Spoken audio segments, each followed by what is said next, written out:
문재인 정부 들어 첫 정기국회가 다음 주에 막을 올립니다. 집권 여당인 더불어민주당은 어제부터 1박 2일 동안의 워크숍을 연 데 이어서 오늘은 문재인 대통령과 오찬을 하면서 국회 현안을 논의했습니다. 제1야당인 자유한국당도 소속 의원과 당협위원장들이 모이는 연찬회를 열어서 정기국회에 대비했는데요. 이런 가운데 국민의당은 내일 새 대표와 최고위원을 선출하는 전당대회를 엽니다. 국회 취재하는 조성우 기자와 함께 전국 이야기 나눠보겠습니다. 조성우 기자, 안녕하십니까? 안녕하십니까? 네, 앞서 또 전해드렸는데요.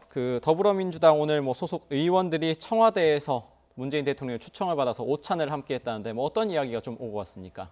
네, 오찬 민주당 의원 120명 모두가 초청됐습니다.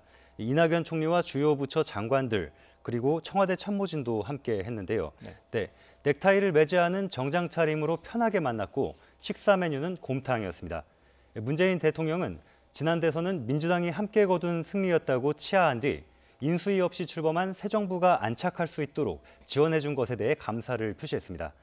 그러면서 당과 공동 운명체가 돼서 국정을 운영할 것이고 야당과의 소통과 협력에도 최선을 다하겠다고 덧붙였는데요. 문재인 대통령의 모두 발언 일부 내용 들어보겠습니다. 민주당이 더 유능한 정책 정당이 되어서 정부의 정책을 이끌어 주시고 또 뒷받침해 주시길 바랍니다. 당과 공동 운명체가 되어 국정을 운영해 나가겠습니다. 국회를 존중하고 야당과의 소통과 협력에도 최선을 다할 것입니다. 네, 집권 초기에는 청와대가 전면에 나설 수밖에 없었지만 이제는 여당이 국정과제를 주도해야 한다고 그렇게 강조한 것으로 보입니다.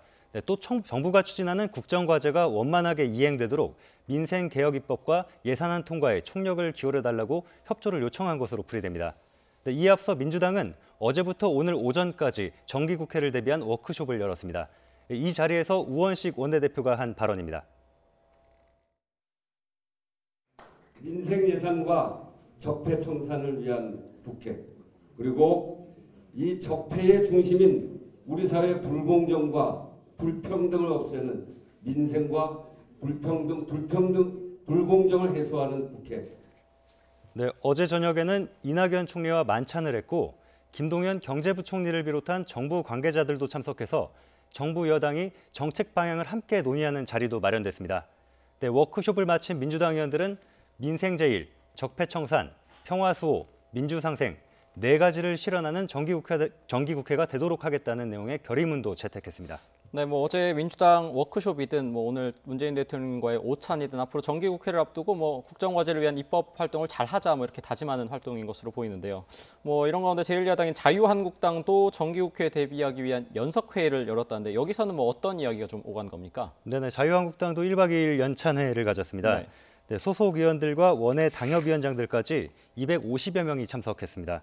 네, 문재인 정부의 100여일을 신적폐라고 규정하면서 정기국회에서 엄격하게 견제하겠다고 결의했는데요. 네, 특히 정부 예산안을 샅샅이 뒤져서 국민에게 부당한 세금과 짐을 지우는 포퓰리즘 사업은 과감히 삭감하겠다고 밝혔습니다.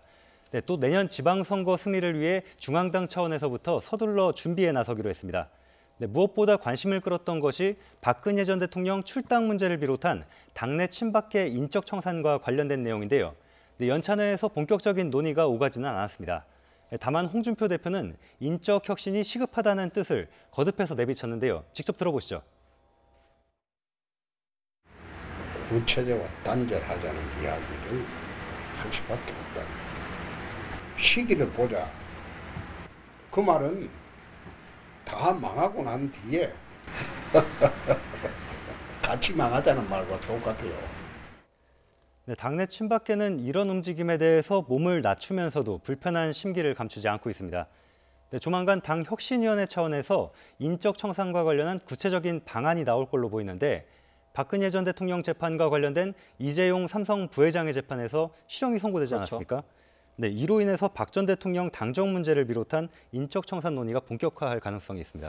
네, 뭐 연찬회에서 뭐 박 대통령 출당 문제라든지 뭐 인적 청산 관련해서 좀 이야기가 나오지 않을까 사실 관심이었는데 뭐 조금 미뤄졌다 뭐 이렇게 봐야 될 것 같네요. 아직까지는 조심스러운 그런 분위기가 감지되고 있습니다. 네, 뭐 이런 건데 뭐 이번 주에 한명숙 전 국무총리가 형기를 마치고 출소를 했습니다. 그런데 뭐 여야의 반응이 너무나도 극명하게 엇갈리고 있어요. 네, 한명숙 전 총리가 출소한 게 지난 23일 새벽입니다.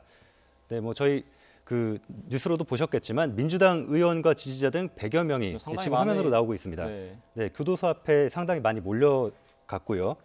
또 민주당은 대변인 논평을 통해서 한 전 총리가 정치적 보복을 당해서 그 억울한 옥살이를 했다고 주장하면서 검찰과 사법부를 겨냥했는데요.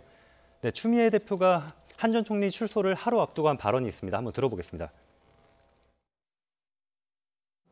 기소도 잘못되었고 또 재판도 잘못되었습니다.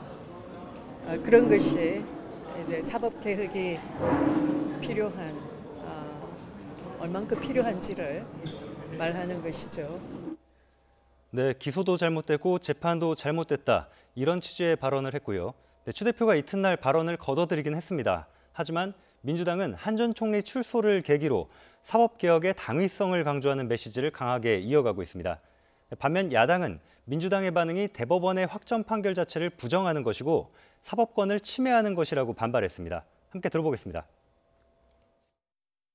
박근혜는 당연하고 한명숙은 억울하다는 식의 논리는 아전인수, 내노남불로 상징되는 이 정부와 판박이입니다. 과거 정부의 사법부 판결까지 부정하는 것은 자기들만 선이고 옳다는 이분법적 사고의 전형이자 우리가 그토록 배격하고자 하는 국악 중의 국악입니다.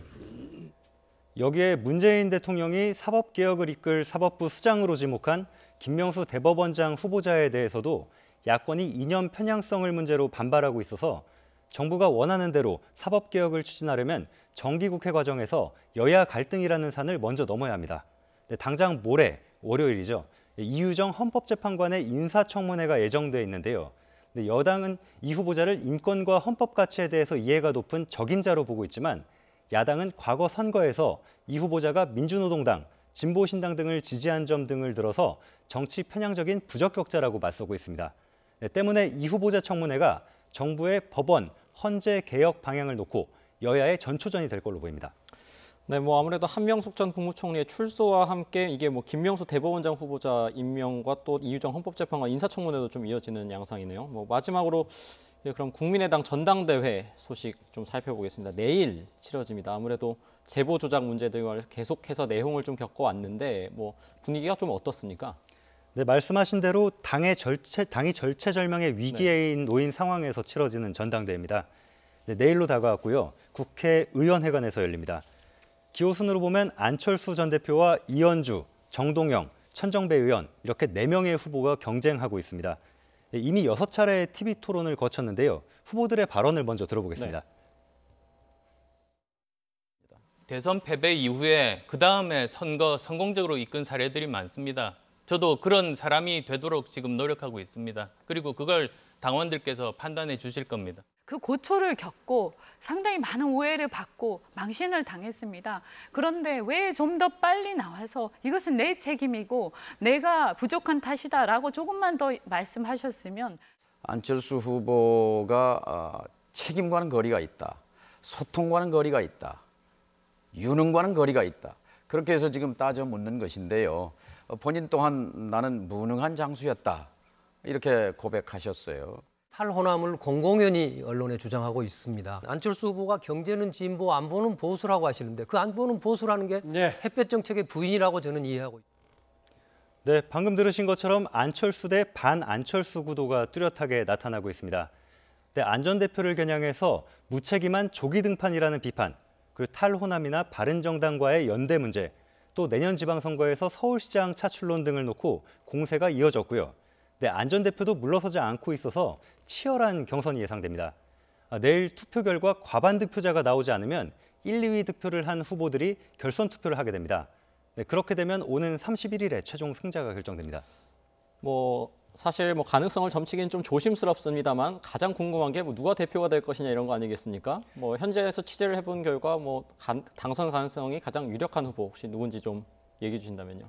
다들 궁금하실 텐데요. 저도 궁금합니다. 인지도를 놓고 봤을 때는 안철수 전 대표가 아무래도 유리해 보이는 게 당 안팎에서 보는 시각일 테고요. 하지만 결선 투표라는 제도가 도입이 돼 있기 때문에 결선 투표 변수가 될 것이고 결과는 내일 전당대회를 거쳐봐야 알 것 같습니다. 네, 결과 주목됩니다. 네, 지금까지 전국 상황 정치부 조성호 기자와 함께 이야기 나눠봤습니다. 고맙습니다.